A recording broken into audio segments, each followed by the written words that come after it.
I'll never let you go because I love you. Don't laugh, it's true. I've been thinking about all the good times we've had, our love.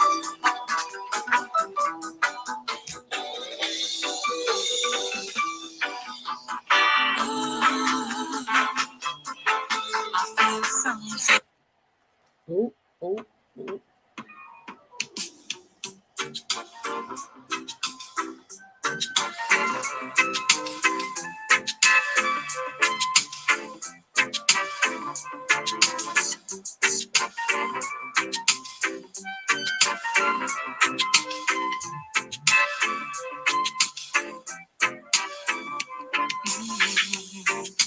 When you make all of those silly mistakes, I will hold on, baby.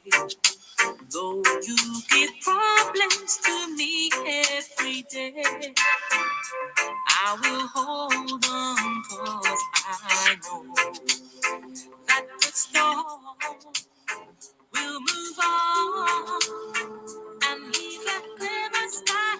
That is why I keep holding on. Ooh, ooh, ooh, ooh. I will keep on holding on. I'll keep holding on. I will keep on holding on. Even through times of depression and stress, I will hold on, baby. Even when things always end in a mess, I will hold on, 'cause I know that society's got a hold of your mentality. That is why I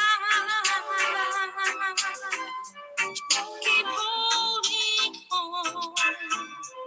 So I say, I will keep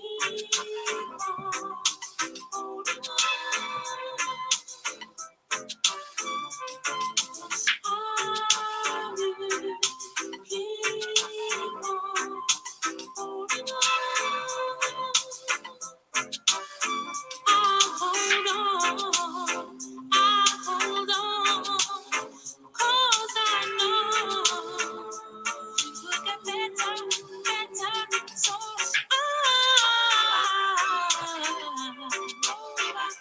I'll keep holding on. I hold on. I hold on. I wanna hold on till the storm has blown away. I'm gonna hold on tight. I know the day will come when we both will be as one. I'll hold on. I'll hold on.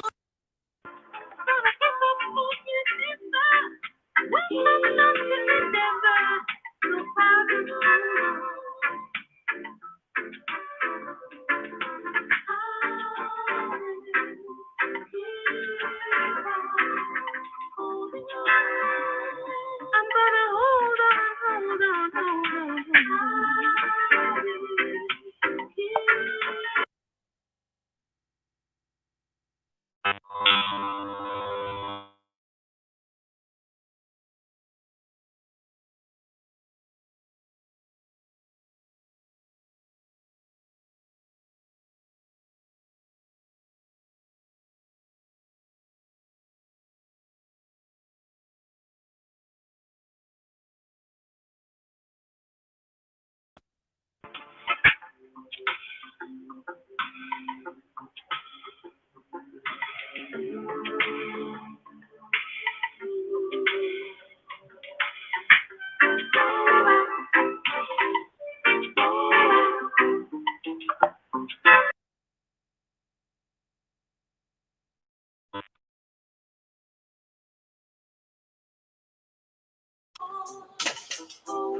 I will keep on holding on.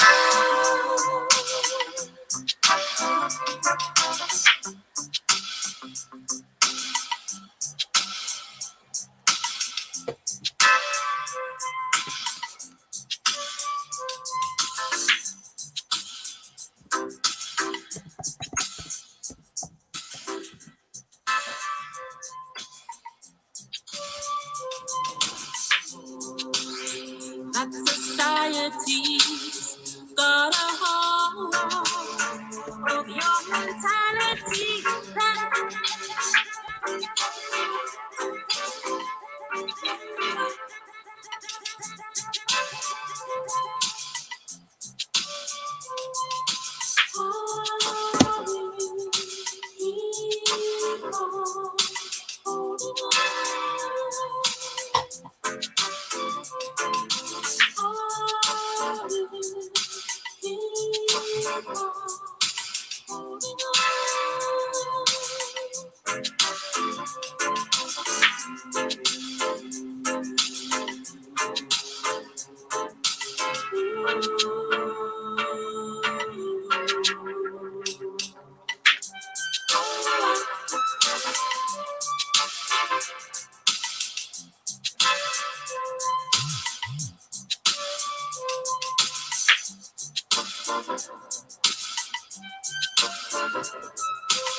Greetings, greetings, greetings. Happy Sunday. I hope you're all having a wonderful Sunday, as I am.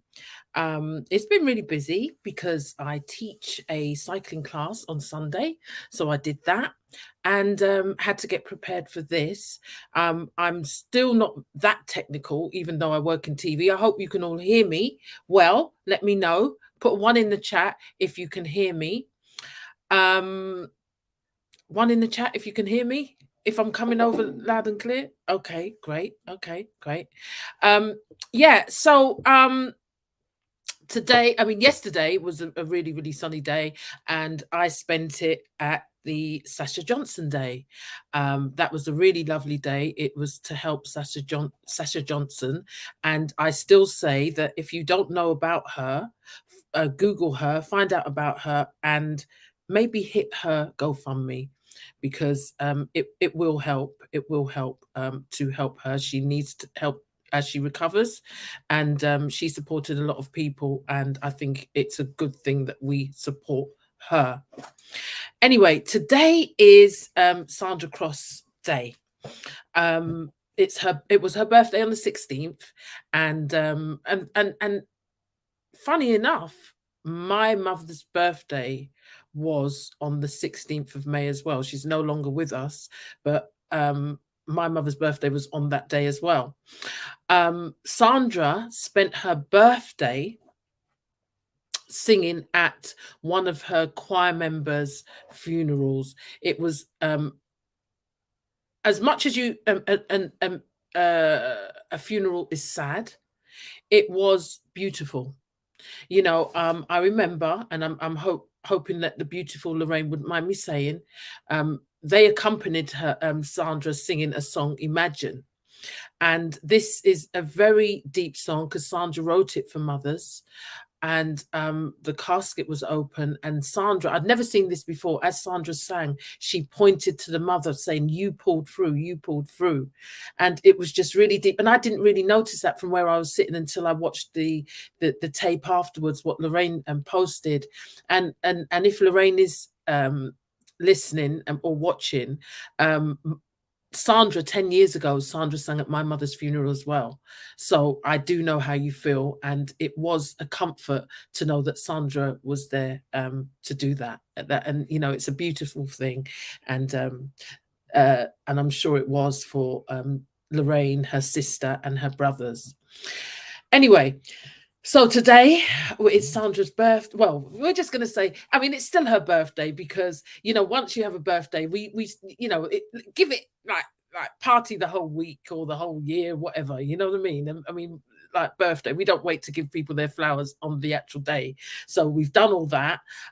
Sandra was at the Sasha Johnson Day yesterday with the choir, with her amazing choir. So today I think it's time to. I mean, Sandra's done many interviews. I mean, she's a Lovers Rock queen. Some of the American audience that may come on later might want to know. Let me sort of like, as Sandra might want to know more about Sandra and who she is and what Lovers Rock actually is. You know, I love Lovers Rock, and I feel part of that Lovers Rock stories. So, and Sandra, the amazing thing about Sandra is that she is not just a singer in the story. She's a part of. She could have been me or any of my friends that I used to go to school with, or you know, anyone, because she was a part of the making of Lovers Rock. She did the thing. I mean, the theme of Lovers Rock is sneaking out, you know, getting dressed, waiting for your mums to go to church and stuff like that. Sandra was all about that. But she happened to become a singer. We all were singing. We all were singing. I thought I was going to do it as well. Do you know what I mean? I thought I was, but I just didn't have the guts and I was too shy. So, I mean, I'm not in the choir, but I could hold a note back in the day. I could hold a note back in the day. So Sandra's going to come on and share her story, her Lovers Rock story, and I am making a documentary about Sandra's story as well, because I feel that the true story has not been told.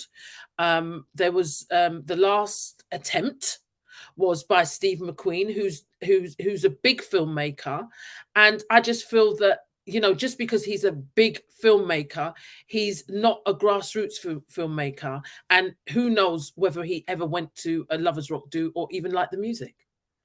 Do you know what I mean? Because I know for a fact that he wasn't in the country when the thing was being filmed.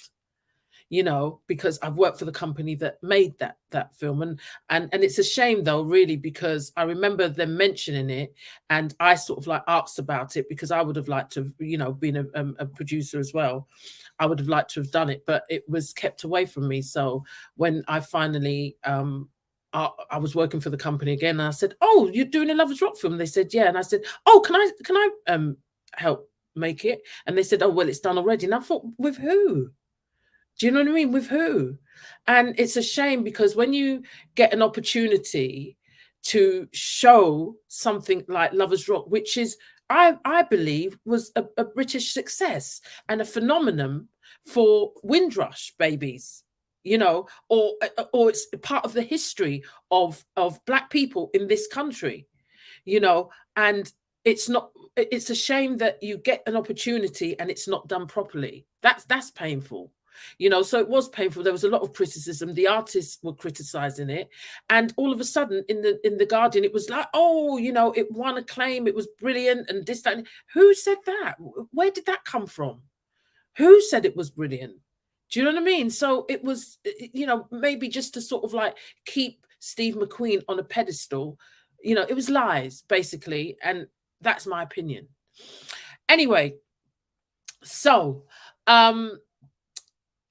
so Sandra, even though she's a very, very dear friend of mine, and I do know bits of her story because she's done many interviews, but I think that we want to get down and dirty and really hear everything this time. I'm feeling that she'll be more comfortable with me to just have a cozy little chat. So I hope everybody's got their drinks and snacks. I've got a glass of champagne because I'm celebrating her birthday, and I hope you didn't catch my nails there because they're the things that I haven't done. Yeah, I haven't had time. I do them myself. I do my tips myself and all the, glitter and diamonds and stuff like that. But I didn't have time, and the ones that I had on have all but fallen off because I'm a hard worker. Anyway, so I want to know. You know what? I've always thought of Sandra as when she said their parents went to church. I've always thought of Sandra as someone that, you see those films and you get the little girl in church and all of a sudden she starts hitting the note and going, ah, and everybody's going, oh my dear. Oh my dear, that girl can sing. I imagine her like that because I have been to her church, and it is that type of church that you see in America where, everybody's sort of like singing, and then, you can imagine her sort of like stepping up and, like barely being able to get her head above the pulpit and just sort of like really hitting those notes.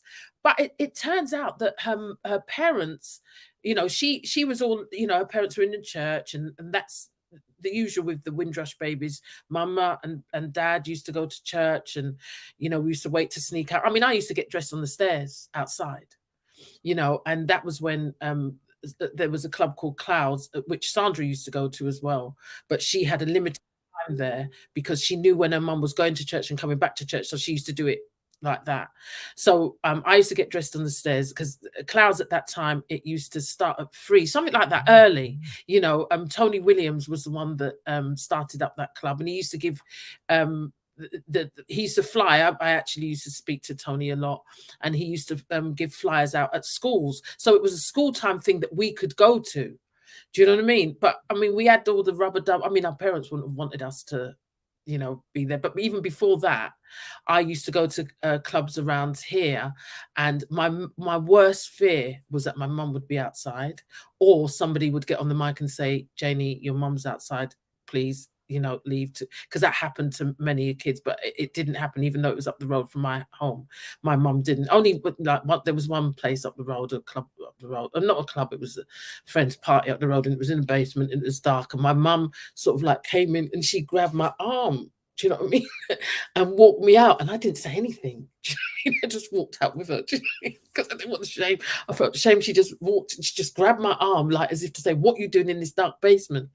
And I just sort of like walked out, humbly, just never struggled or anything like that. It was just like, ah, horror, my mum. And then she grabbed my arm, and we both walked out together.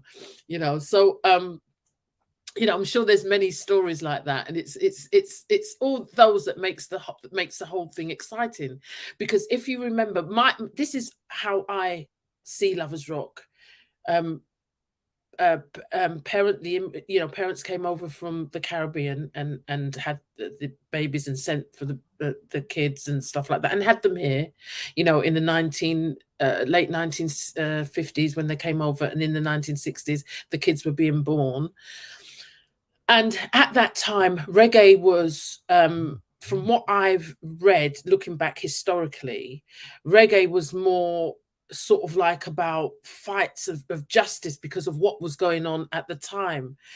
Bob Marley was pumping out, and, there was all the artists at the time was, it was all about truth and rights and justice and, fighting and power and stuff like that.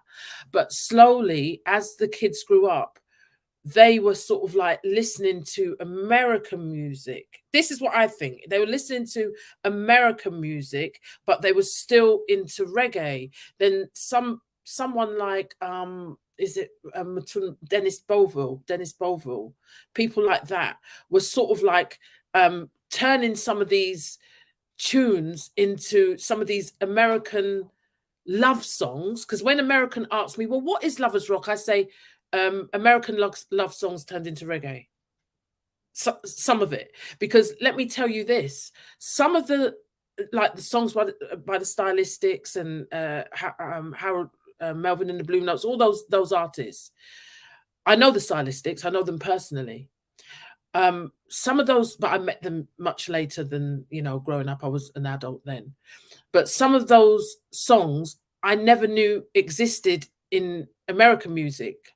I knew them as lovers rock. So when I heard them as American music, I was like, well, I never. Do you know what I mean? Because they'd done them so well and I'd got to enjoy them so much in a lovers rock way that I never knew that they were actually American songs. Somebody posted, I mean, I know Country Living was done by reggae artists before, but I never knew that the Stylistic did Country Living. And someone posted it in the Sandra Cross Choir group earlier. And just listening to that, it was just amazing because I hadn't heard that and they hadn't heard that version and I hadn't heard it and I didn't even know they did it. So some of the songs I'm sort of like thrilled when I hear, oh, I know that. That's a lovers rock song, but okay, you did it. But it's not just that. It's a lot of the artists were writing their own songs with a similar vibe, and to me that's how lovers rock created, and it was something, I mean, it is really special, and it is a part of the Windrush story because it was created by those Windrush babies, and it was something that we all loved, and it didn't have a color. Lovers rock didn't have a color because I remember working, my first job, and we had a party, and I was working for, it was the post BT, it was the offices in the city, and I remember sort of like I loved my rubber. And as a matter of fact, me personally, I straddled two fences. I was a soul ed, and I enjoyed lovers rock as well. So I used to go to both, just change clothes. Yeah. Anyway, I remember sort of like we was having this sort of like a Christmas party in the office, and there was a bit of a them and us with the office upstairs, and one girl from Southeast London, she come down, she goes, I bought some records, would you like to play them? I bought some records. And I said, okay, what you got? And she, put on the table all her lovers rock records, and the top of it was Sandra Cross, Put It On. So they used to enjoy the tunes as well, but I suppose in a sense, because we, some of them felt intimidated to come into the, enjoy the dances as we did, because they would be the only, I mean, I had a few white friends that didn't mind being the only white person in the room. I've been the only black person in the white room because, the industry I've worked in, really. But they felt intimidated. So, and then we get people like I mean, Sandra Cross was one of my favorite artists. Obviously I enjoyed Janet Kay, but there wasn't that much as many songs as I liked from Sandra. And I did really enjoy Carol Thompson. I enjoyed The Investigators. But would you believe that, out of the lovers rock queens, the Sandra had more number ones. She had more number ones than any of them. So we have to celebrate that. I think that deserves something as well. But she feels that she feels that she's not recognized as much, but I think so. I do think so, because when you come to think of it, sorry, I might have to kick a dog again.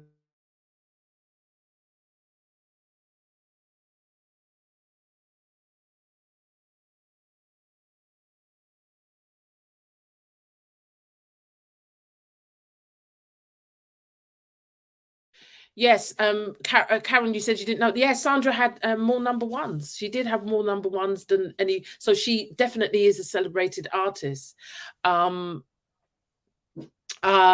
so that's really, that's all good. And yeah, but and then Sandra disappeared off the scene. She got married, and I think many of you know that she went to live in Barbados for a number of years. So, the lovers rock scene carried on, and she wasn't doing much in the UK. But I believe she's come back. She's got some beautiful songs. I mean, I was reminding her of a version of a song that she did 10 years ago. And it was beautiful. I mean, there's a lot of songs that fit in with the genre just as much as some of her old songs, like Flower. It was a beautiful song. You should look that one up. It's called Flower. Um, yeah, and coming back on the scene, I believe it must have been a bit tough for Sandra, because things had moved on. There was two singers that weren't with us anymore. There was Gina de Bambo had lost her life, and so did what was the other? Louisa Mark was no longer with us. We've lost Claudia Fontaine, and so I think, with I'm the documentary that I'm doing about Sandra is not just about Sandra. It's about the Lovers Rock, because I don't think we've been filled enough with the true story of it, but it's through her eyes. And like I said in the beginning, she actually lived the Lovers Rock story as well as becoming an artist. It could have been any one of us. Did you know that in school at lunchtime, because she can play the piano, and I want to ask her about playing the piano, because how does she learn? Because I don't know if she reads music. I don't think she reads music. She used to play the piano, and everybody, all like loads of girls, and well, girls and boys, used to sort of like love the lunchtimes where she used to play the piano, and they all used to be sort of like around her singing, at lunchtimes. They lived for that, and meanwhile in my school, like guys and girls, would have gone to a Lovers Rock dance over the weekend, and they were saying, oh, such and such dance like this, such and such dance like this. And we used to have all our, all the talent contests and stuff like that. It just was, I believe that was a really exciting time. Do you know what I mean? It was a really exciting time. And I believe that we should tell the story properly, how it really was. Because all like the choir, I know some of them are watching now, they were first fans, I'm sure, fans of the music. And now they happen to be in a choir, which is going to go a long way. So anyway, I'm going to drop the link. I think Sandra may be ready. We were both flustered. I've got new lights. She's got new lights. And it does get a bit, daunting when you come, want to come up here. I mean, in fact, I'm playing the music a different way because I get a bit flustered when I have to do it in the studio. This StreamYard studio isn't that easy to use. You just got to get used to it. Do you know what I mean? And so I've dropped the link. And if anybody wants to come up now and just have a chat before Sandra comes on, you can. If not, I'm going to play some music, and we'll just see, wait and see Sandra, and wait for her to come on and stuff.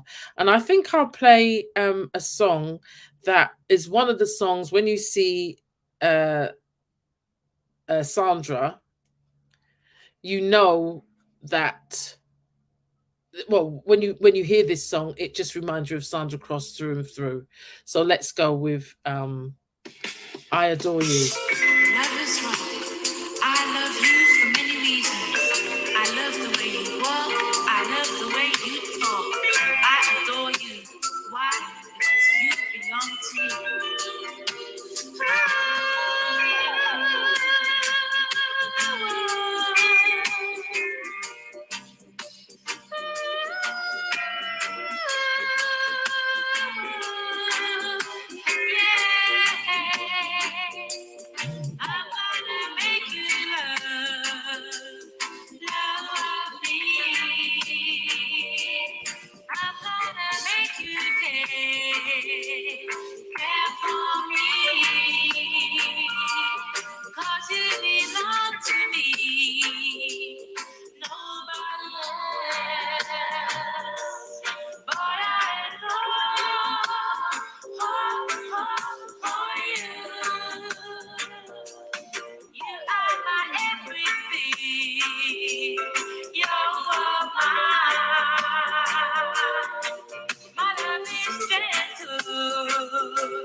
Remember this, the way I touched you, the way we kissed. You just don't realize what you need. Boy, I know for you. I'm gonna make you love me. I'm gonna make you care for me. 'Cause you belong to me, nobody else. Boy, I adore you. Yes, I adore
I passed by your face last night, but I didn't even see no light. No, I wondered if you were there, holding someone else so tight. Can't you see it's wrong? It's wrong to keep me hanging on.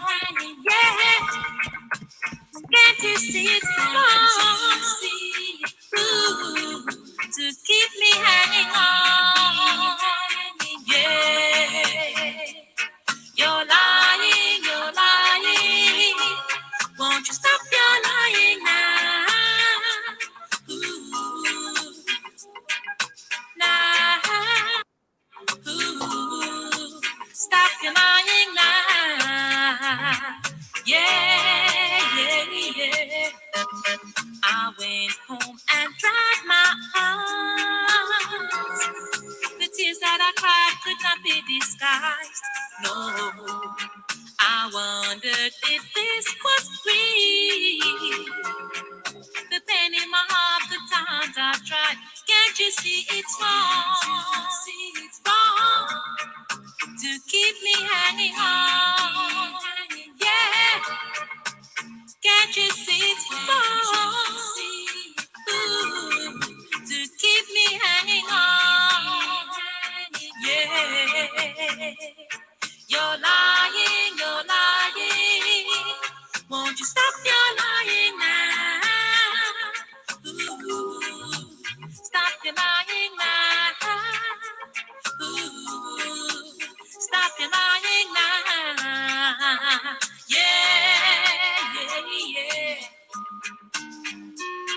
Ooh, ooh, oh, yeah. Sandra, you're on.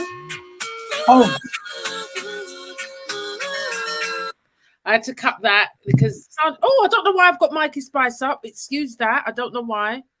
I don't know why that's up there. Well, I'll get used to it. It's just crazy. oh, yeah, you can see all the background. Oh, Yeah, there we go. oh. Yeah. There you go. You're okay. You're okay. Yeah, yeah, you're okay. Hey, Sandra's here with us today. Sandra, I'm drinking champagne to you. Have you got Oh, thank you. you got a drink? Yeah. Yeah, I was just I don't know if you heard the early part of the show.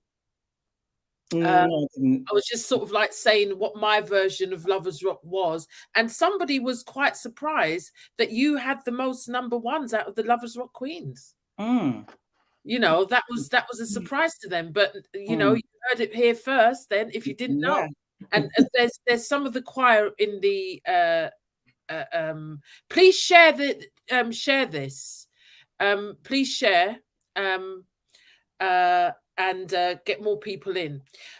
Somebody said play Flower. I will look for Flower because Flowers. I know that I've got it's Flowers. Yeah, it's Flowers. Yeah, I Mm, will look for Flowers because it was one of my favorites at one time. I mean, there's always a favorite anyway. yeah. So Sandra, what we was talking about, you know, Lovers Rock being part of the Windrush story, and you know you've said this many a time because when did your parents actually come over from Jamaica? Um, it was around it was around the Windrush time. So that would have been Um, in the 1950s, I late reckon. Let me see. 1950s. Probably the late. No, I reckon probably the early 60s. Yeah, yeah, yeah. Yeah. And So they weren't. I don't think they were part of the Mad Rush. I think they right, sort of came after it sort of cooled down a bit. yeah. Mm, And so what were your I mean, you were born in the UK, but mm. did your mum bring any of your siblings with her them? From what I remember, I think they came first and then sent for my three younger brothers at the time. So my Yeah. brothers, they may have been maybe between maybe the ages of 5 and 10. No, not 5 and 10. Possibly 5 and 10. Yeah, probably. Yeah. Mm. So Mm. so where did you land? Where did they land? I I mean, what part of London were they? wasn't born. Do you know the story? No, no. I just no. I don't know the exact details. Like where they landed, what port they, if whether they came by plane or ship. I'm not sure, but Mm. they came. They But did came. do you know how they managed to end up in Brixton? I think they probably knew people, knew friends from Jamaica that had Mm. gone before them and had settled down. Yeah, that kind of. I think they took that route. They just came because they knew somebody, and who could advise them what to do and stuff like that. Yeah. So what were your early memories that you can remember growing up? Because I know that it wasn't church straight away, was it? I mean, we was talking about this earlier. It wasn't like parents in church come to England church and that. It wasn't that, was it really? No. My early memories were just seeing a lot of smoke in the house, which I thought was normal. Obviously, that was cigarettes. So, You smoked? no, obviously my parents must have been smoking around that time. Oh, I just remember seeing smoke all the time. So, and a lot of reggae music. That's what I remember. That's as far back as I remember. Just the smoke, the mist in the house, wow. and just reggae music playing all the time. Yeah. So what were they? Were your parents party people or what? What was? Yeah, I could remember them. My mum dressing up on an evening, putting on lipstick and a little handbag, and you know, fixing up her hair and stuff, and going out with my dad or going out with their friends. So yeah, I would say they were kind of party people. Yeah, Mm.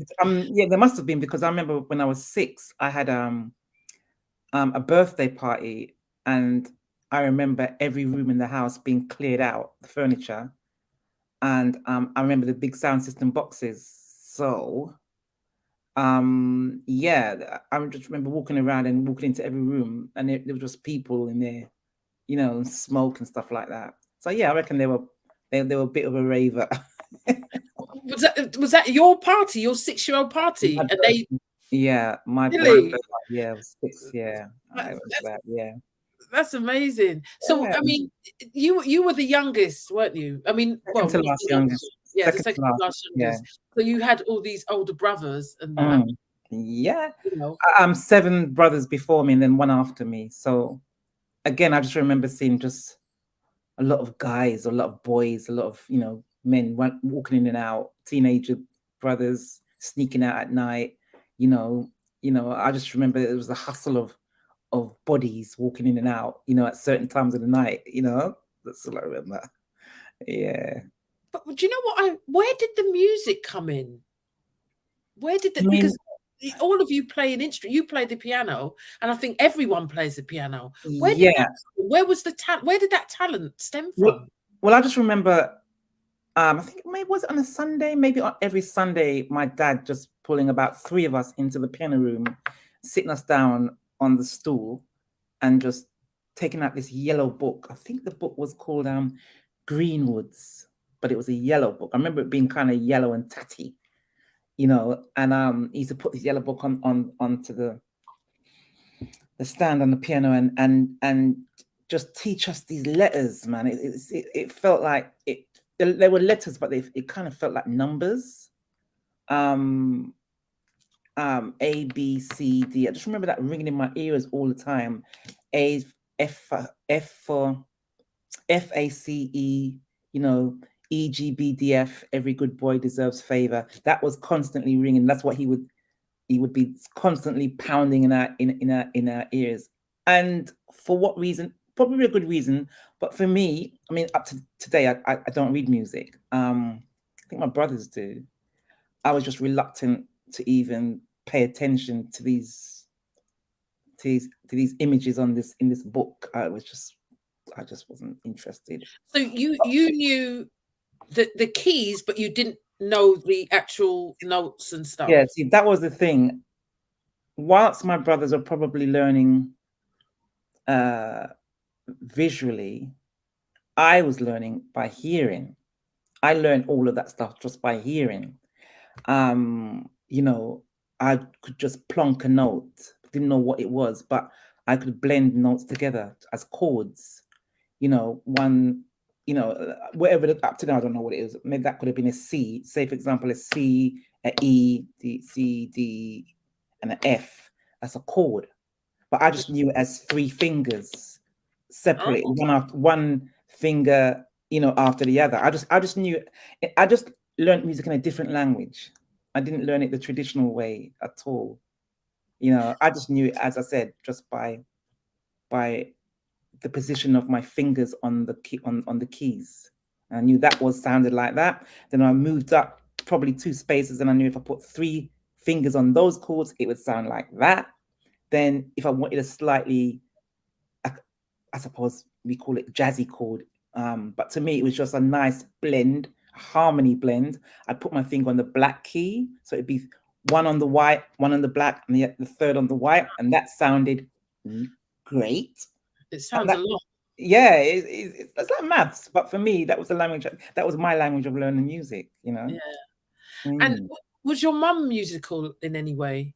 Yeah, she sung in because so after all the we went through a phase of partying. Well, they went through a phase of partying, and then suddenly it was kind of thrown at us. Suddenly we're going to church. They found a church down the road, and suddenly we were just in this different environment.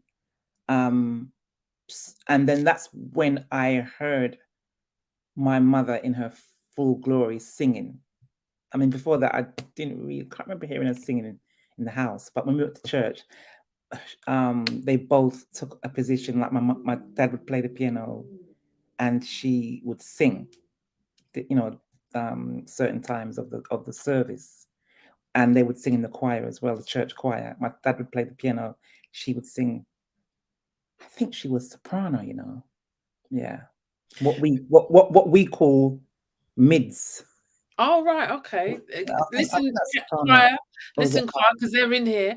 What I was saying before you came on, I imagined you to be that young girl going to church with your parents, and the singing started, and all of a sudden you was like, really sort of like just standing out singing, and everybody's going, well, I never, that sort of, well, I never, that way, look at this, I mean, like you really stood out as a singer. Yeah, it was a bit like that. I just sang.